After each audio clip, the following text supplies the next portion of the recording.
So hello students, after a long time we have this opportunity to interact with you through this online setup. Nonetheless, we are in the very testing stage of this setup. ये setup जो है इसको हम लोग test कर रहे हैं आज. तो आपसे रिक्वायर्ड है कि जब ये सेशन एंड होता है तो उसके बाद से आप अपना फीडबैक जरूर दीजिएगा कि आपको ये सेशन कैसा लगा.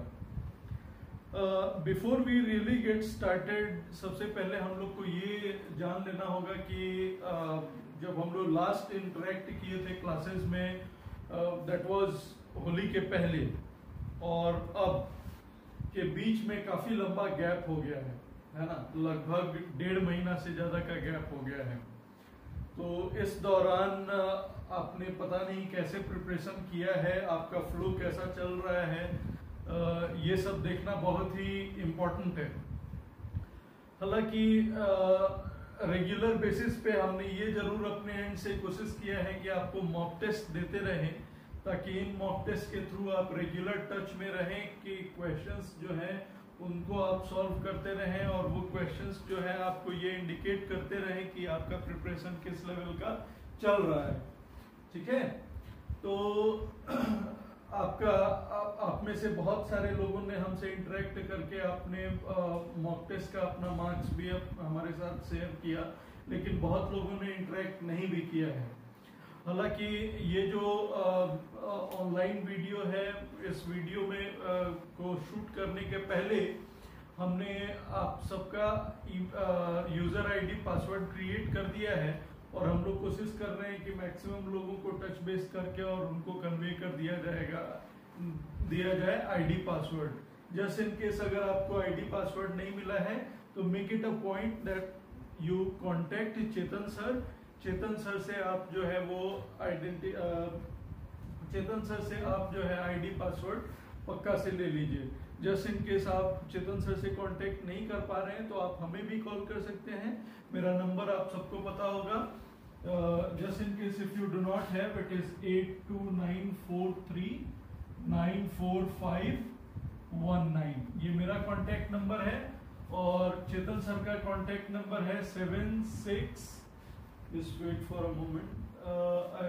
I'll let you know Chetan sir's contact number.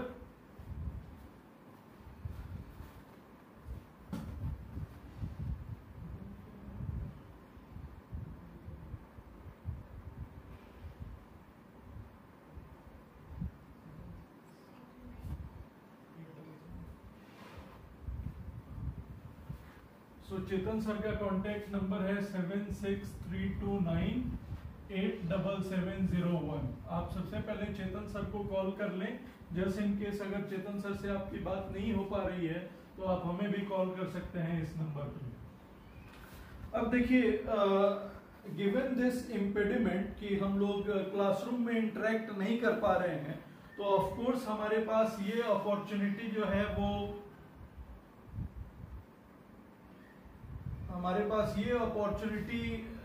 की लग्जरी कि क्लासरूम के थ्रू जो है हम लोग इंटरेक्ट कर पा रहे थे, वो लग्जरी हम लोग अवेल नहीं कर पाएंगे, है ना. इन सब के बावजूद हम लोग इस नए इंटरफेस के थ्रू कोशिश जरूर करेंगे कि कैसे इस इम्पेडिमेंट को हम लोग दूर कर सकते हैं.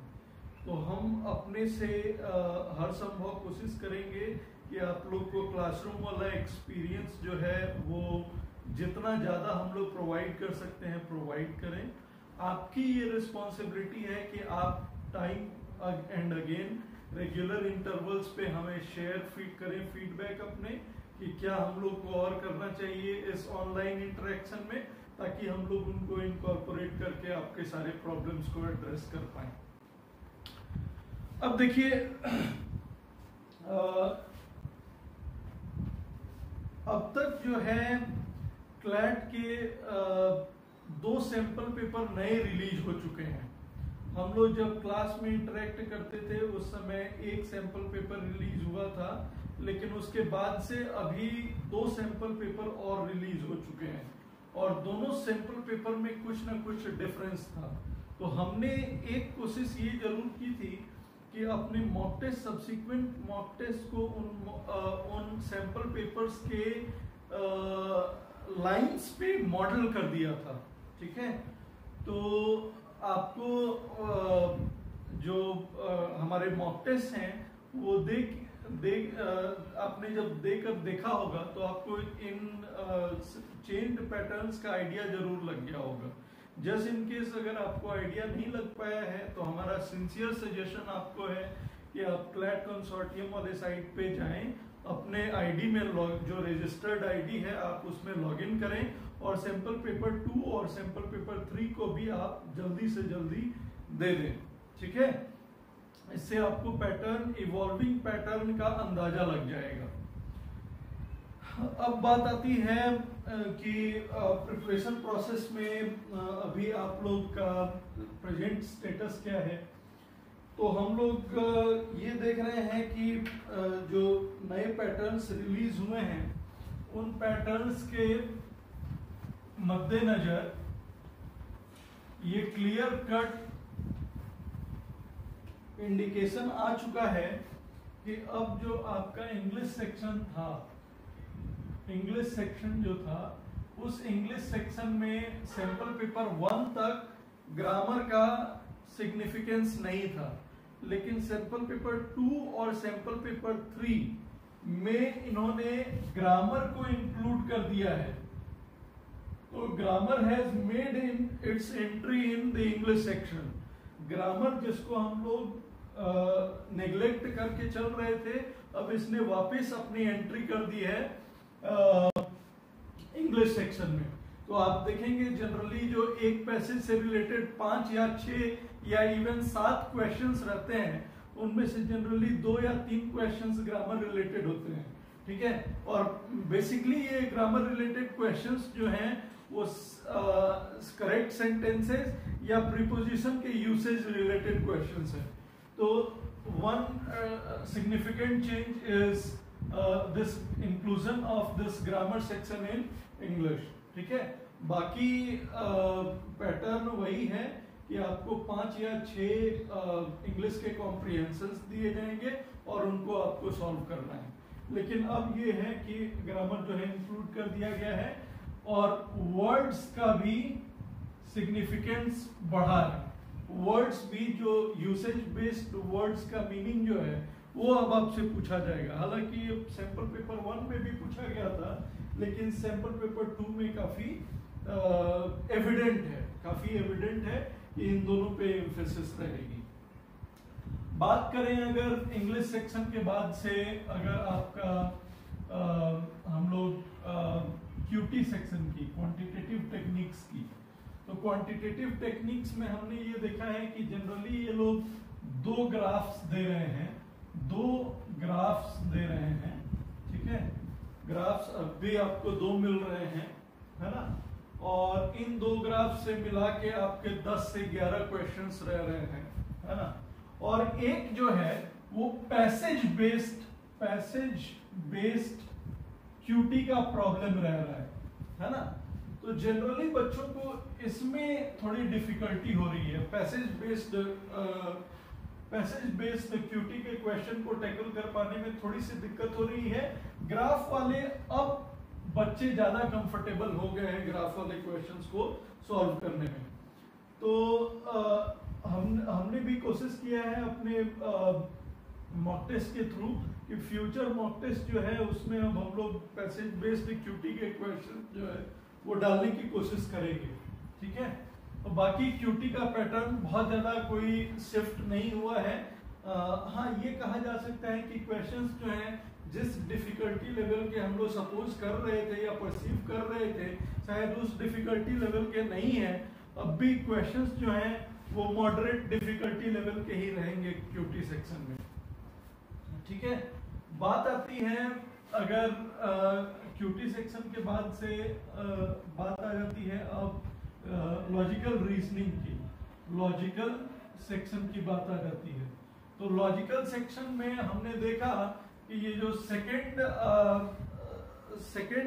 आपका sample paper, third sample paper था, उसमें तकरीबन 25 क्वेश्चंस जो हैं 25 क्वेश्चंस पैसेज बेस्ड क्वेश्चंस जो हैं वो पैसेज बेस्ड रीजनिंग के थे, पैसेज बेस्ड वाले थे।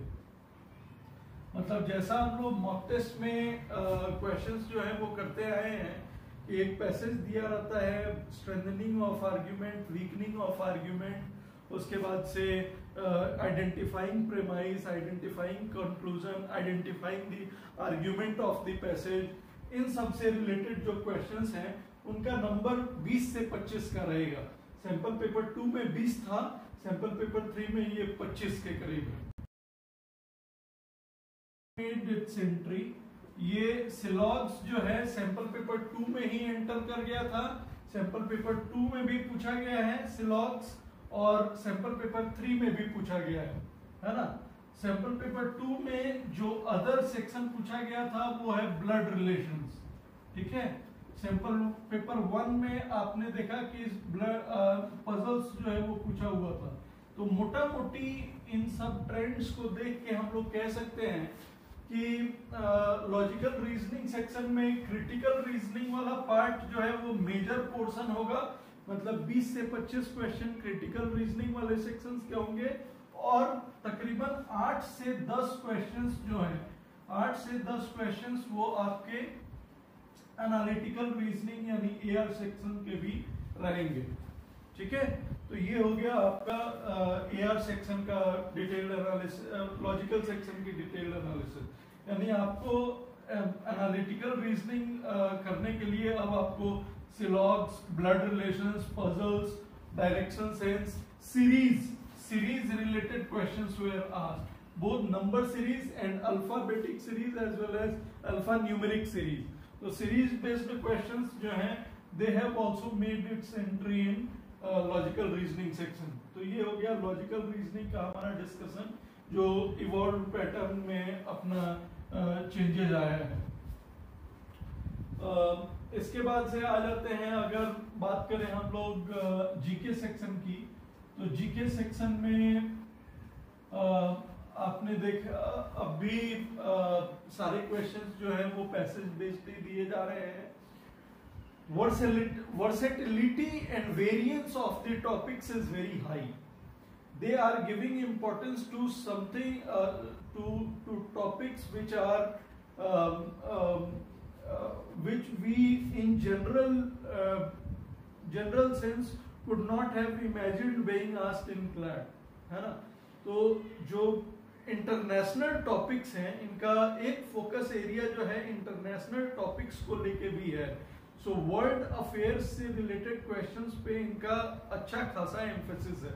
तो हमारा ये आपको ड्यू सजेशन रहेगा कि वर्ल्ड इवेंट्स को भी आप ट्रैक करते रहें, है ना, और उनको भी आप जो है वो रेगुलर बेसिस पे आप उनको रीड करते रहें और उनसे क्वेश्चंस जो है वो आप करते रहें। अब इसके लिए हमने क्या किया है कि आपको टेलीग्राम ग्रुप पे आपको एक लिस्ट ऑफ टॉपिक्स जो है, लिस्ट ऑफ इम्पोर्टेंट टॉपिक्स वो शेयर किया है।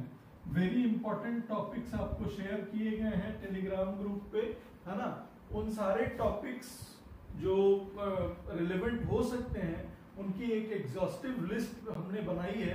हालांकि इस एग्जॉस्टिव लिस्ट से कुछ बाहर के भी टॉपिक्स हो सकते हैं, लेकिन हमने अपने जाने में मैक्सिमम टॉपिक्स को टच बेस करने का कोशिश किया है और उन टॉपिक्स को इस लिस्ट में रखा है। तो आपको ये सजेशन होगा कि उस लिस्ट को, अगर आपने टेलीग्राम ग्रुप से उस लिस्ट को नहीं पिक किया है तो आप जाके टेलीग्राम ग्रुप से उस लिस्ट को निकालें, है ना, और उस लिस्ट के सारे टॉपिक्स को अच्छे से कर लें। डिटेल्ड जो है उनकी एनालिसिस आप करें, डिटेल्ड उनकी स्टडी करें। हम अपने एंड से ये जरूर इंश्योर करेंगे कि उन टॉपिक्स को फ्यूचर मॉक टेस्ट में इन्वॉल्व करने की कोशिश करेंगे, या उन टॉपिक से जो क्वेश्चंस बन सकते हैं या जो पैसेजेस बन सकते हैं उनको आपके साथ, just in case mock test में अगर हमने नहीं पूछा है तो मॉक टेस्ट के अलावा ऐसे इन जनरल हम आपके साथ शेयर करने की कोशिश करेंगे, ठीक है। तो ये हो गया हमारा जीके सेक्शन। जीके में बहुत ज्यादा कोई शिफ्ट नहीं हुआ है। अब बात आ जाती है लीगल रीजनिंग की। तो लीगल रीजनिंग में बच्चों आपको लीगल रीजनिंग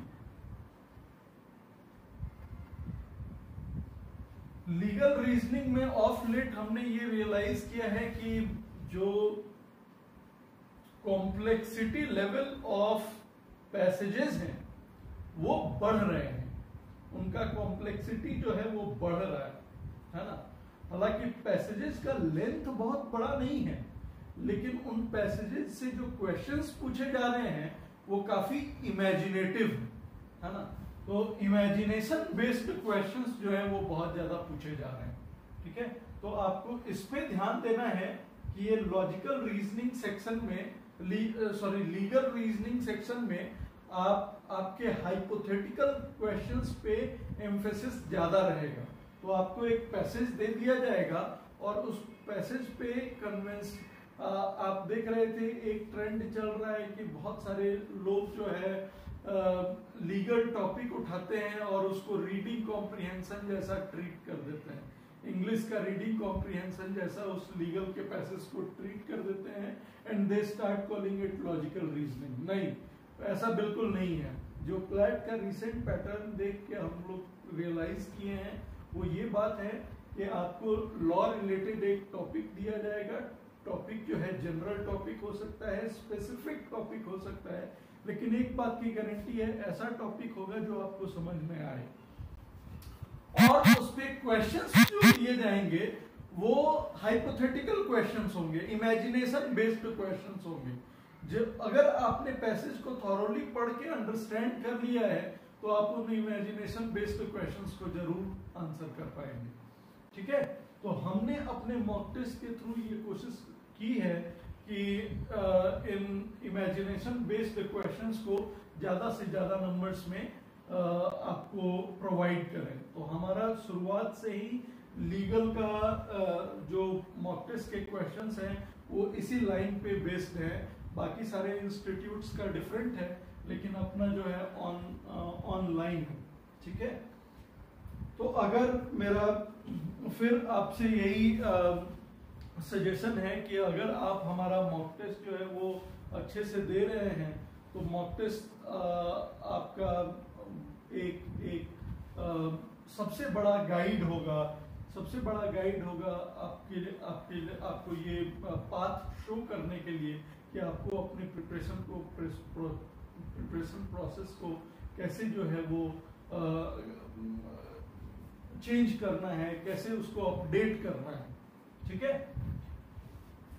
तो ये बेसिक अपडेट जो है वो क्वेश्चंस का, डिफरेंट सेक्शंस का, इवॉल्विंग पैटर्न का, जो सैंपल पेपर में चेंजेस आए हैं उनसे रिलेटेड जो है उसका अपडेट था।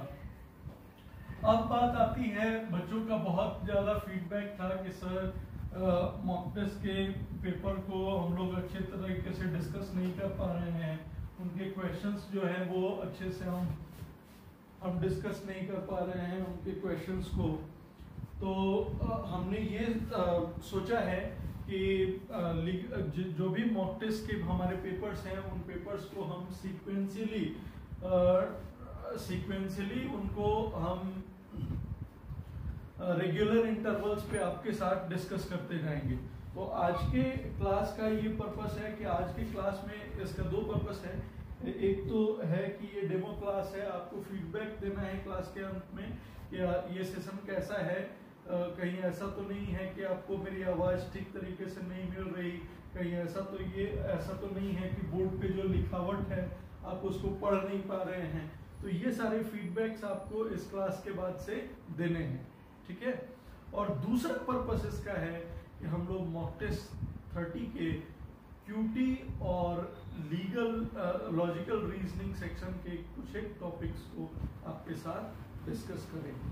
तो without wasting time let us get started with our discussion of QT section. QT section का पहला जो है वो पैसेज को देख लिया जाए। मैं आज के लिए सिर्फ जो आज हो सकता है बहुत सारे लोगों को हम लोग कॉल नहीं कर पाए हैं, उनको आईडी और पासवर्ड नहीं मिल पाया है, तो इसलिए बहुत डिटेल्ड डिस्कशन आज हम लोग नहीं करेंगे। हम लोग एक पैसेज को पकड़ेंगे इसके क्यूटी के, और एक पैसेज को पकड़ेंगे क्रिटिकल रीजनिंग के, और अपने डिस्कशन को रैप अप कर देंगे।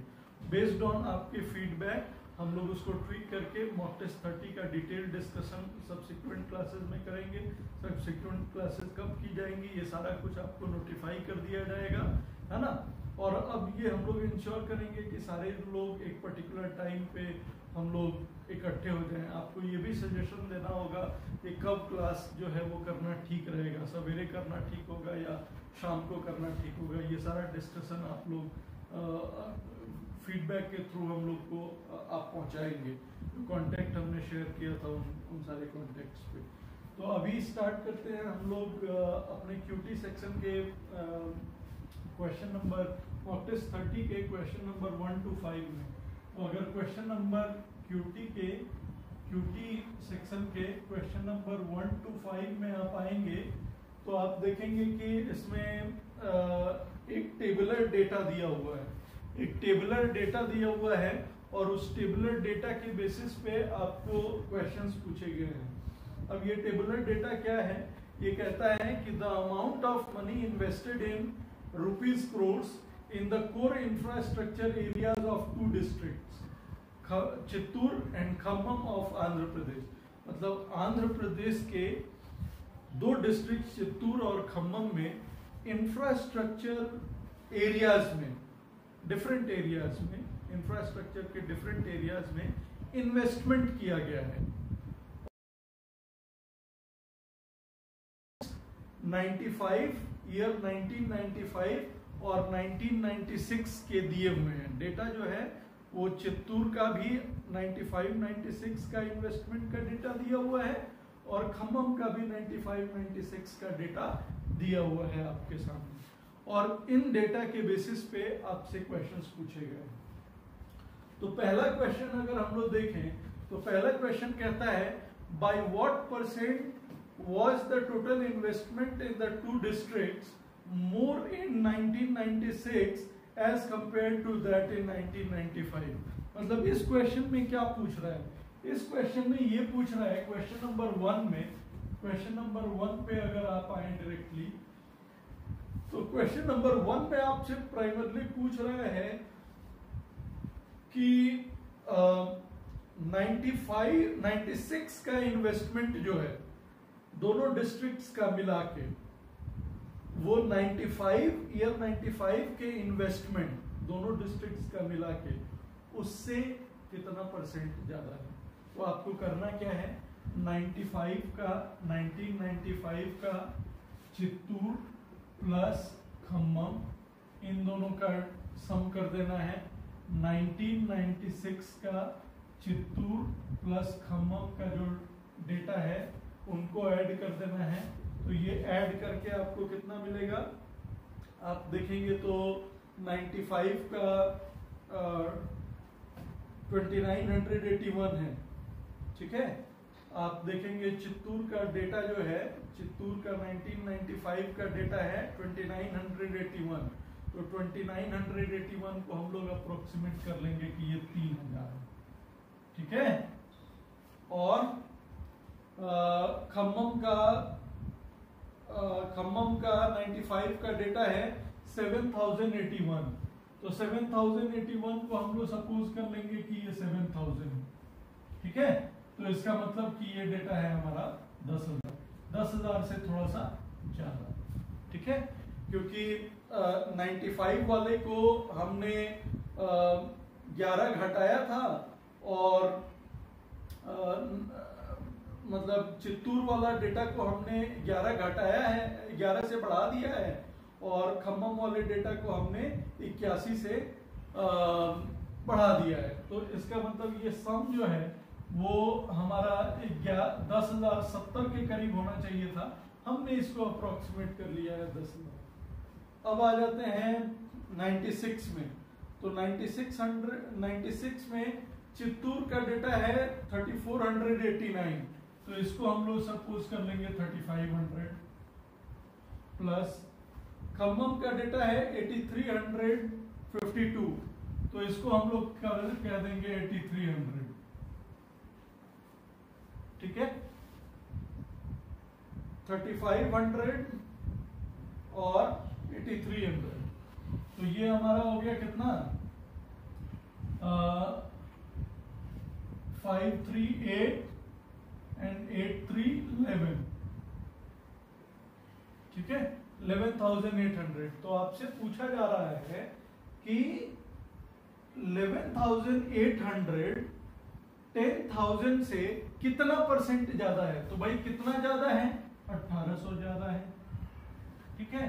किसके रेस्पेक्ट में, 10,000 के रेस्पेक्ट में। तो ये लगभग जो है ये डेटा कितना हुआ, 18% के करीब हुआ। तो 18% के आसपास का जो आंसर होगा उसको हम लोग मार्क कर देंगे। तो हमारा आंसर क्या है, option number D. Option number D is the correct answer based on approximation, ठीक है।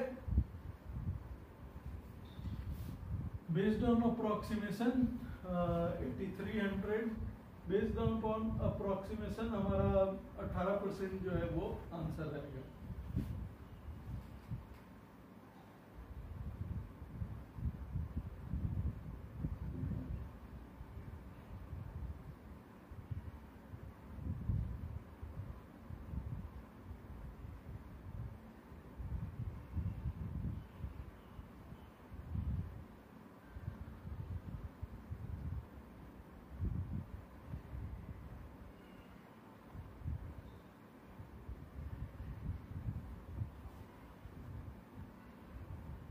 अब आ जाते हैं अपने नेक्स्ट क्वेश्चन।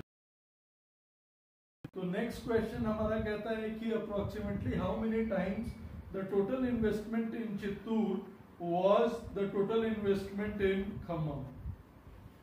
तो आपको करना क्या है इस सेकंड क्वेश्चन के लिए, सेकंड क्वेश्चन के लिए आपको क्या करना है, सेकंड क्वेश्चन भी सिंपल क्वेश्चन है। सेकंड क्वेश्चन के लिए आपको करना ये है कि पूछ रहे हैं कि approximately how many times the total investment in Chittoor was the total investment in Khammam. तो टोटल इन्वेस्टमेंट खम्मम का मतलब हुआ खम्मम का दोनों साल का मिला के, वो चित्तूर के डेटा दोनों साल का मिला के का कितना टाइम्स है। तो 3,000 चित्तूर का 3,000 और ये 3,500, तो ये कितना हो गया 3,000 and 3,500 6,500। तो चित्तूर का डेटा हो गया 6,500, ठीक है।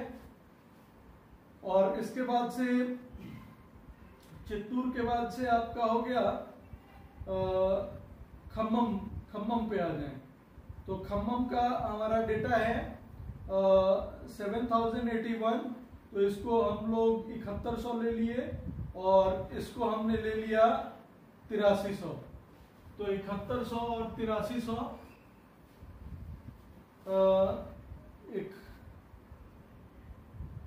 7,100 और प्लस 8,300, ठीक है। तो ये हमारा हो गया 4 and 8 7 15, ठीक है। तो 15,400, ठीक है। तो आपको बेसिकली कैलकुलेट करना है कि 155 का कितना टाइम्स है ना, यानी 15,400 6,500 का कितना टाइम्स है। यानी बेसिकली आपको यही कैलकुलेट कर देना है कि 15465 का कितना टाइम्स है, ठीक है। तो आप देखेंगे 60 दुना 120, तो 65 दुना 130, तो 2 गुना से तो ज्यादा है, 2 गुना से ज्यादा है। तो 2 गुना से 3 आंसर, तो आपके 2 आंसर एलिमिनेट हो गए। एक तो 2.0 वाला एलिमिनेट हो गया क्योंकि 2 गुना से ज्यादा है, और डी एलिमिनेट हो गया। तो बी और डी एलिमिनेट हो गए। अब आपको चूज करना है 2.8 टाइम्स है कि 2.4 टाइम्स है। तो अब आप क्लियरली कह सकते हैं कि 2.8 टाइम्स नहीं है, क्योंकि 65 गुना 130 हो गया है ना, बाकी बचा कितना 24। तो 24 जो है वो 65 का अगर 0.8 टाइम्स लेंगे तो वो 24 से काफी ज्यादा हो जाएगा है ना। तो इसका करेक्ट आंसर होना चाहिए 2.4 टाइम्स है ना। तो आप अप्रोक्सीमेशन के थ्रू इसका करेक्ट आंसर कह सकते हैं कि इसका correct answer option number C होगा। ठीक है, तो इसका correct answer is option number C. अब आ जाते हैं क्वेश्चन नंबर 3 पे। क्वेश्चन नंबर 3 पे आते हैं हम लोग। तो क्वेश्चन नंबर 3 कहता है कि the investment in electricity and thermal energy in 1995 in these two district formed what % of the total investment made in that year? Okay, in 1995। तो 1995 का 2 सेक्टर में investment in these two districts. तो 1995 में electricity and thermal energy. तो electricity में कितना है 815 है और थर्मल में कितना है 690 है। तो 690 को हमने 700 मान लिया और उसको 800 मान लिया, तो 8 7 1500 ये हो गया। ठीक है, अप्रोक्सीमेशन हमने किया है ना। आप समझ रहे हैं कैसे अप्रोक्सीमेशन किया। इलेक्ट्रिसिटी 1995 का पूछ रहा है चित्तूर का, तो 815 है। 815 वाले को हमने कह दिया कि नहीं 815 नहीं, ये 800 है। ठीक है, और थर्मल को ये कह रहा है 690, तो हमने कहा कि ये 690 नहीं है, ये 700 है। तो इससे क्या हुआ 700 कर देने से 15 वहां पे हमने माइनस किया था, तो यहाँ पे 10 हमने बढ़ा दिया, तो हमारा डिफरेंस जो है वो सिर्फ 5 का रहा है ना। तो इससे हम लोग कह सकते हैं कि हमारा ये 2 साल का मिला के इन्वेस्टमेंट जो है वो कितना का हो गया, वो हो गया 1500 का। तो 1500 ये हो गया चित्तूर का। अब आ जाइए इलेक्ट्रिसिटी 2065 खम्मम में और थर्मल 1232। तो 65 और 35 मिला के हो गया 100 और तो ये हो गया 300, 2000 और 1300। 2000 और 1300 हो गया 3300। तो ये मिला के कितना हो गया 4800। ठीक है, अब ये पूछ रहा है कि ये 4800 टोटल इन्वेस्टमेंट का कितना परसेंट है। तो टोटल इन्वेस्टमेंट कितना है भाई, तो 3000 और 7000 10,000। तो 10,000 का ये कितना परसेंट है 48% है।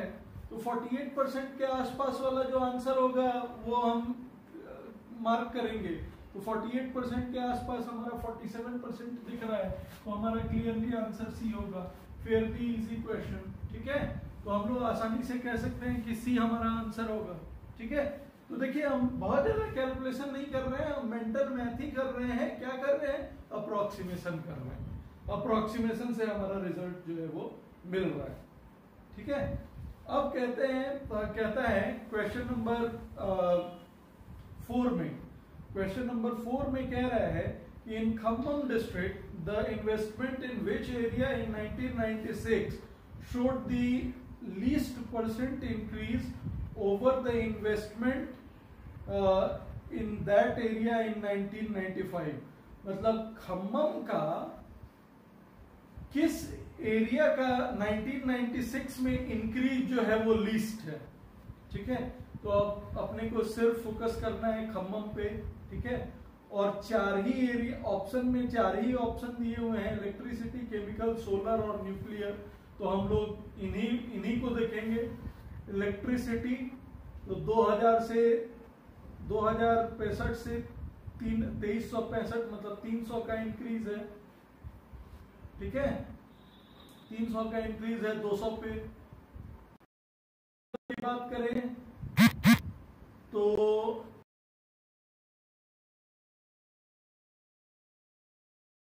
इंक्रीज है 700, तो ऑफ कोर्स हमारा इलेक्ट्रिसिटी वाला ज्यादा है। सोलर की बात करें तो ये 400 का इंक्रीज है, 400 का इंक्रीज है 1300 पे, ठीक है। तो ऑफ कोर्स ये परसेंटेज ज्यादा है। और न्यूक्लियर की बात करें तो 1674 और 2100, ये 500 का इंक्रीज है और वो भी 1600 पे। तो लीस्ट इंक्रीज हमारा ऑफ कोर्स इलेक्ट्रिसिटी एरिया में होगा।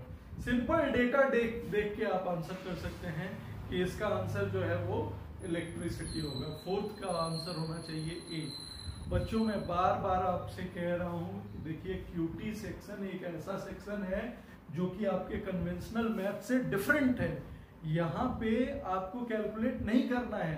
हालांकि इनिशियल परसेप्शन ये बिल्डअप होता है कि यहाँ पे क्वांटिटेटिव टेक्निक्स में कैलकुलेशन बहुत ज्यादा करना है, लेकिन नहीं, ऐसी बात बिल्कुल नहीं है। यहाँ पे आपको लीस्ट कैलकुलेशन करना है, हाँ, लेकिन मेंटल यूज मोस्ट करना है, ठीक है। तो आपका least number of calculation can be done only when you are mentally present into the calculations, ठीक है। And that is doable through the approximation method, which I have tried to thoroughly explain all of you in the class, है ना। approximation method को हमने class में अच्छे से explain किया है। जिन लोगों को अभी भी समझ में नहीं आया है, हम लोग ऑनलाइन क्लासेस के थ्रू भी approximation method को समझने की कोशिश कर सकते हैं, लेकिन उसके लिए जरूरी ये है कि आपको फीडबैक देना होगा। आपको बताना होगा कि सर ये approximation के क्लासेस जो है वो फिर से कंडक्ट कराएंगे, ठीक है। तो आप इसी तरह से पांचवा क्वेश्चन भी देख सकते हैं। अब चलिए हम लोग चलते हैं। इसका हमने एक क्वेश्चन जो है वो देख लिया है, क्वांटिटेटिव टेक्निक्स का हमने एक सेट जो है वो देख लिया है। अब दूसरे सेट पे हम लोग दूसरे और तीसरे सेट को नेक्स्ट क्लास में डिस्कस करेंगे। अभी हम लोग आ जाते हैं लॉजिकल रीजनिंग सेक्शन में, और उसमें पैसेज 1 को डिस्कस कर लेते हैं। तो लॉजिकल रीजनिंग सेक्शन में पैसेज 1 को डिस्कस करना है अभी हमें।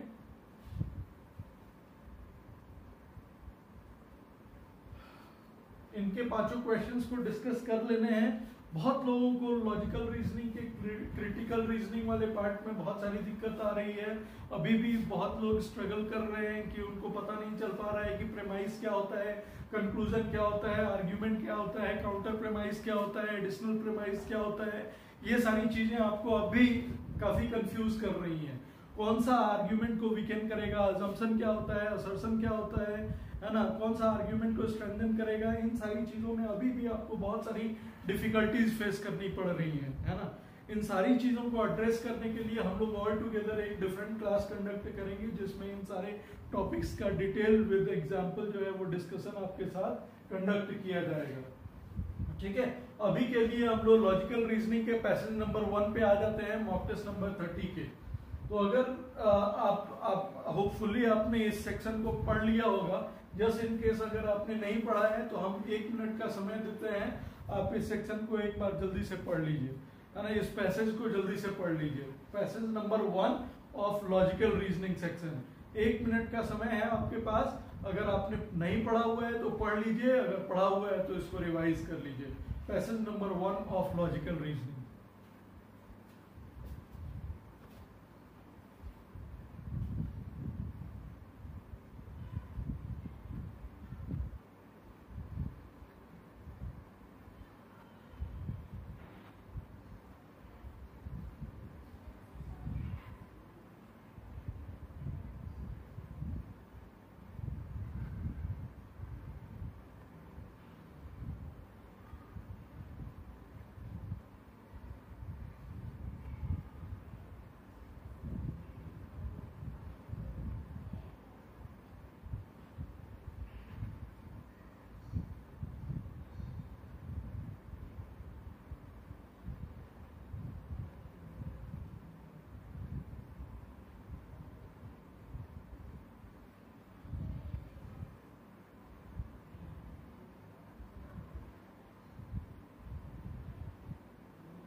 होपफुली आपने इस पैसेज को पढ़ लिया होगा, है ना।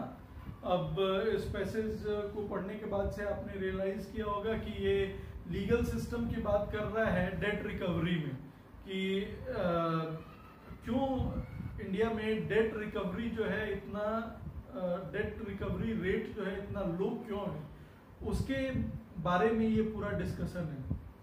तो इसमें डिफरेंट एस्पेक्ट्स को इसने टच बेस करने की कोशिश की है। तो अगर आप इस पैसेज का पहला लाइन देखें तो ये कहता है कि recovery is the toughest job of all played by a banker. मतलब एक बैंकर के लिए रिकवरी जो है वो सबसे टफ चैलेंज जो है वो है ना। और उसी के बारे में ये पूरा पैसेज जो है वो डिस्कस किया गया है। पैसेज का कंक्लूजन क्या है? कंक्लूजन हमने आपको शुरुआत में ही बताया था कि कंक्लूजन जनरली या तो आपको शुरुआती लाइन में मिल जाएगा या फिर आपको लास्ट में मिलेगा। यहाँ पे आपको लास्ट में मिल रहा है। यहाँ पे कंक्लूजन कहता है कि the loan recovery process must be made functional and the banker and the legal system and the administrative bodies should play their due roles to make it happen, है ना। और इसको कैसे ये हो पाएगा, इसको एक्सप्लेन करने के लिए उसने डिफरेंट रीजंस दिए हैं, ठीक है। तो ये हमारा कंक्लूजन वाला पार्ट हो गया। तो अब डायरेक्टली आ जाते हैं हम लोग क्वेश्चंस पे। इनसे रिलेटेड क्वेश्चंस को देख लिया जाए तो सबसे पहला हमारा क्वेश्चन कहता है कि which of the following can be properly inferred from the paragraph above. मतलब इनमें से कौन सा हमारा पैराग्राफ का इन्फ्रेंस है। तो ये पढ़ के आपको पैसेज पढ़ के ये लगा होगा कि भाई इसमें डेट रिकवरी में क्या क्या इम्पेडिमेंट्स है, कौन कौन से प्रॉब्लम्स आते हैं, लॉ का क्या एंगल है, लॉयर का क्या रोल है, लीगल एडवाइजर का क्या रोल है, इन सब ये सब मिल के कैसे डेट रिकवरी को स्लो बना देते हैं या उसमें क्या कैसे दिक्कत करते हैं, पॉलिटिकल लिंक्स का क्या रोल होता है, वो सारी चीजें इसमें डिस्कस की हुई हैं। तो अगर हम लोग बात करें इन्फरेंस की तो सबसे पहले हम लोग टच बेस करेंगे ऑप्शन नंबर 1 को। कहता है political intrusions are a way of delaying the debt recovery process, they are a way, ये है। लेकिन क्या यही पैसेज का इन्फरेंस है? Inference is something which is not clearly stated, लेकिन इन्फरेंस एक टाइप का कंक्लूजन है। तो यहाँ पे आपसे कंक्लूजन पूछने की बात चल रही है जो कि क्लियरली स्टेटेड नहीं है, ठीक है। तो फिर बी पे आते हैं, कहता है the effectiveness of law, the ineffectiveness of law has made it into a toothless tiger. ये जो है कह रहा है ना, कि इनइफेक्टिवनेस ऑफ लॉ जो है वो इसको एक टूथलेस टाइगर जो है वो बना दिया है, कि लॉ हमारा इतना इनइफेक्टिव है कि ये इसके चलते हमारे को बहुत ज्यादा दिक्कतें आ रही हैं, ठीक है। तो हमारा ये बी ऑप्शन जो है एक स्ट्रॉन्ग ऑप्शन लग रहा है। सी की अगर बात करें तो कहता है कि, और बी जो है वो जीस्ट भी है। सी की अगर बात करें तो कहता है the lack of work ethics among the lawyers has contributed to the delay in legal proceedings. तो वर्क, या this is one of the reasons, but it is clearly stated and it is one of the reasons, it can not be a conclusion of the entire passage, whereas B seems to be a conclusion of the entire passage. D की अगर बात करें तो D कहता है कि the lack of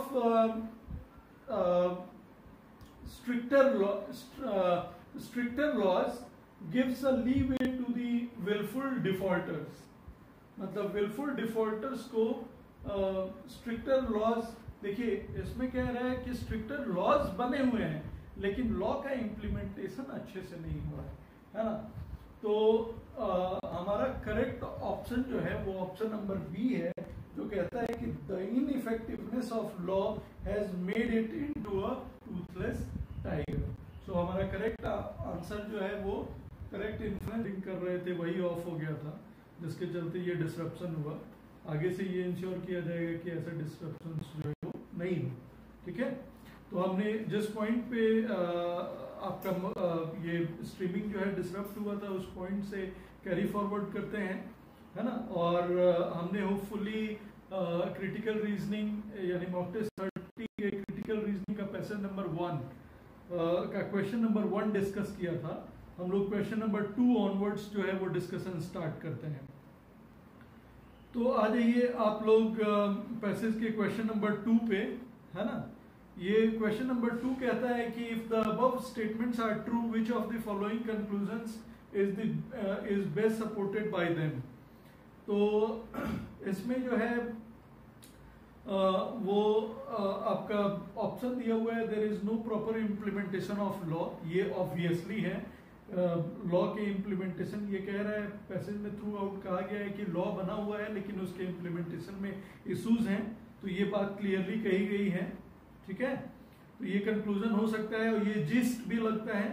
लेकिन next हम लोग पढ़ते हैं तो कहता है कि the law does not provide for time bound decision making process, it does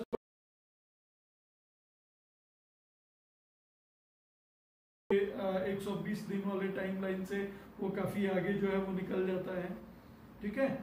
passage number C कहता है कि the time for debt recovery process is subject to whims of the lawyers. नहीं, ये सिर्फ विम्स ऑफ द लॉयर्स पे dependent नहीं है, whims of the legal adviser पे भी डिपेंडेंट है, विम्स ऑफ द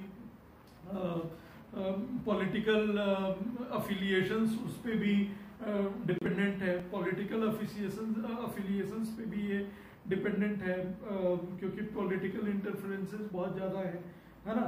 तो सिर्फ इसी पे डिपेंडेंट नहीं है। डी की अगर बात करें तो ये कहता है कि the courts are already burden with other cases, so there is a need for specialised courts. Specialised courts तो ऑलरेडी बने हुए हैं, डेट ट्रिब्यूनल्स तो ऑलरेडी बने हुए हैं, लेकिन फिर भी डिस्पोजल नहीं हो रहा है केसेस का, primarily because there is an implementation issue, ठीक है।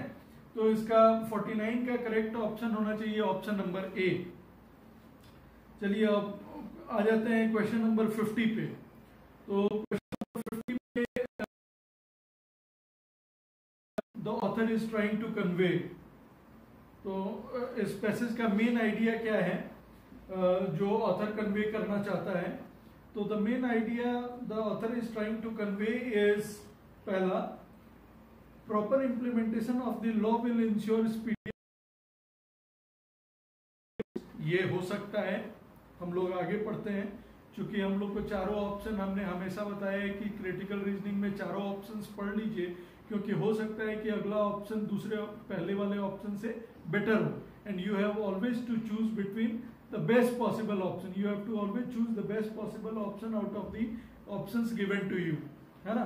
तो बी ऑप्शन को पढ़ते हैं। तो बी ऑप्शन कहता है कि banks delay in payment to their lawyers disincentivizes them to work efficiently।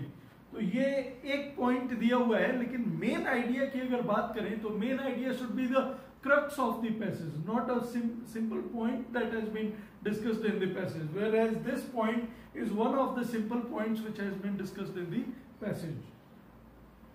सी की अगर बात करें तो सी कहता है कि the defaulters are often in a more advantageous position in comparison to the banks. नहीं, not necessarily, they have identified certain loopholes, जिस लूप होल्स को वो अपने एडवांटेज के लिए यूज करते हैं, ठीक है। डी की अगर बात करें तो कहता है कि the legal infrastructure is insufficient to deal with the debt recovery disputes. तो लीगल इंफ्रास्ट्रक्चर तो है, सफिशिएंट भी है, लेकिन उसके इम्प्लीमेंटेशन में प्रॉब्लम है। तो देखिए डी भी एक लाइकली ऑप्शन लगता है। हालांकि अगर आप करेक्ट ऑप्शन की अगर बात करें तो आपको आंसर चॉइसेस में दिया हुआ है ऑप्शन नंबर डी, लेकिन यहाँ पे हम आपको एक करेक्शन सजेस्ट करेंगे कि आप लोग आंसर को करेक्ट कर लें। इसका करेक्ट आंसर होना चाहिए, मेन आइडिया की अगर बात करें तो मेन आइडिया पैसेज का जो है वो 50 का। चलिए अब आ जाते हैं क्वेश्चन नंबर 51 पे। तो क्वेश्चन नंबर 51 कहता है कि the conclusion above is properly drawn if which of the following is assumed. मतलब कंक्लूजन इनमें से कौन, जो अबव कंक्लूजन है वो किन अजम्पशंस पे बेस्ड है। मतलब आपको प्राइमरली इस पैसेज में एक अजम्पशन आइडेंटिफाई करना है। तो the lawyers are dishonest and ethical in their practice and the lawyers are honest and ethical in their practices.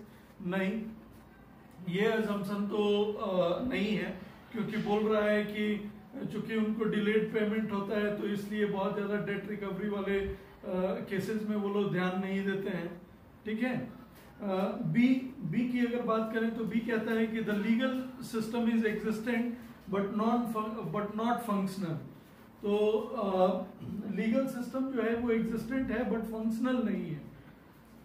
तो ये हो सकता है, ये ऑप्शन हो सकता है, option number B could be a possible option. C की अगर बात करें तो ये कहता है the law is inadequate to deal with all types of circumstances. नहीं, लॉ तो पूरा एग्जॉस्टिवली बनाया हुआ है। The debt recovery process, D की अगर बात करें तो debt recovery process is inherently cumbersome and time consuming. नहीं, ऐसी बात नहीं है, उसको टाइम बाउंड किया जा सकता है।